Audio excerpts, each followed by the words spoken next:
So, we're back again, doing more tier lists. I feel like you guys have been asking me to do a tier list again like months and months ago. So, we're finally doing it. But we're not gonna do every champions. We're gonna do it by categories or by roles. And we're gonna start with supports. Actually, before the video starts, I just wanna say that this is completely my opinion, because I see so many people in my tier list. They always go like, oh my god, why you put this character in this tier? Why that character is so good? Guys, it's my opinion. This is my tier list. We all don't have the same ranked, the same experiences. You probably could be in console or in PC, so it's all different. So yeah, I just want to remind you guys that this is just completely my opinion. Alright, let's get started. And we're starting off with a good character actually. Corvus is either S tier or A tier for me, but for now I'm gonna put him in S tier. Corvus is so good because no matter how far your flanker is or your tank is, as long as you're near someone, you can heal that person. And that is so good. And that's probably why I would put Jenos a little bit high as well. Especially if you go Corvus and Jenos combo. And with Corvus, you can literally heal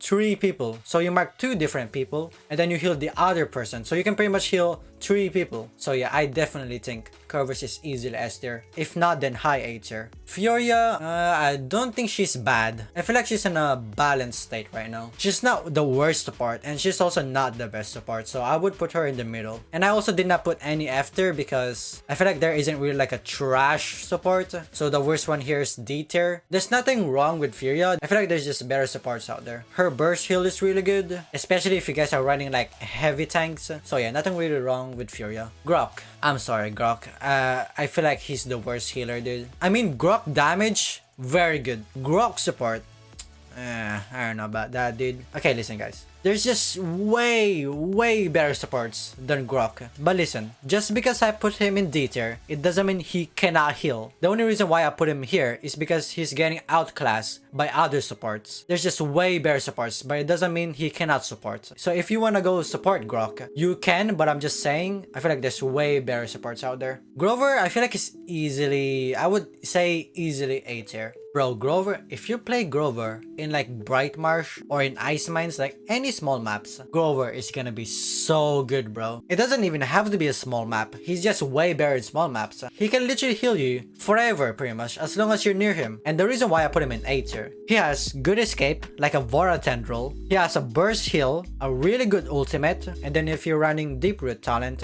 you have a stun. It's just so good, bro. The Grover is just so good. Io, poor Io mains, man. Io is not that good anymore, I'm sorry. Now, I can already see Io mains going in the comments. Oh my god, why you put Io in the C tier? Now listen. Listen first, listen. She can still be viable. But after all those nerfs, she's not that good anymore. It is what it is. Accept the truth. But like I said, just because I put them low, it doesn't mean they cannot support. She can still be viable in some cases, especially if you guys have like 2-point tanks, then you could just go lifelink Luna, then she can be viable, but she's not as viable like before. Jenos, like I said earlier, Jenos is really good. I would put him in A tier. I don't think I would put him in S tier. I feel like Corvus is a lot better. I feel like every time you play Jenos, you should probably get like a second healer. If it's like 2 tanks and then you're the only healer as a Jenos, it's really not the best, especially if they have like a really bursty characters like Androx.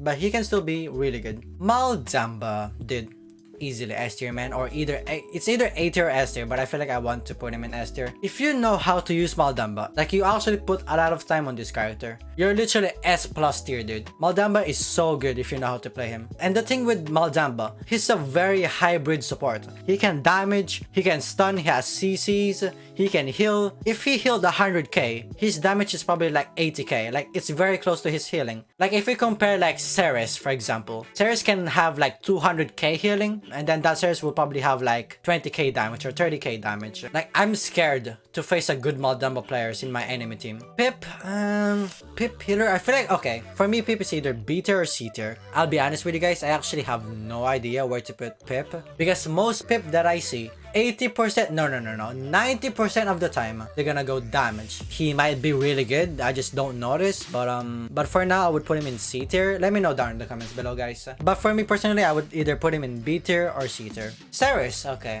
Seris in low brackets or low ranks, I feel like Seris is really good, like S tier. But I need to make it at least balanced, so I'm gonna put her in the middle. Like I said earlier, if we compare Seris to Maldamba, Maldamba is a really good hybrid. The problem with Seris, why I won't put her in like high tier, she's only a full support. I mean, if she goes damage, then obviously you can go damage with Seris. But if you go support Seris, most of the time your damage is not that good, you don't really have CC, you can't really stun unless you go for Agony. There's just way better supports than Seris. But though, if you have like 2 heavy tanks, so if you have like Inara, Ashe, Yagoroth, then Seris might be really good then. I would recommend Seris if you're a new player in Paladins though, because she's really easy to use. And then of course, Ying. I'll be honest with you guys, Ying is my best support. And I've seen so many tier lists that put Ying in like such a low tier list for some reason. They put her like in D tier, in C tier, and I don't know why they put her so low. I would put her in good. I can see why they won't put her in like a very high place, because if you actually think about it, Maldamba is way better. Corvus is just really good. She's kind of like a Seris, like a fully support, not really like a hybrid. Her ultimate is really good, especially if you're really good with escaping with Ying. She could be an A tier, but there's just better supports. Even as a Ying main, I can understand, so I won't put her like a very high tier. She's either low A tier or like high B tier for me. So guys, do you guys agree with my tier list? And like I said, this is just my opinion and this is just based from my experience. Well, that's it for today guys. I hope you guys enjoyed it and I will see you guys next time. See ya.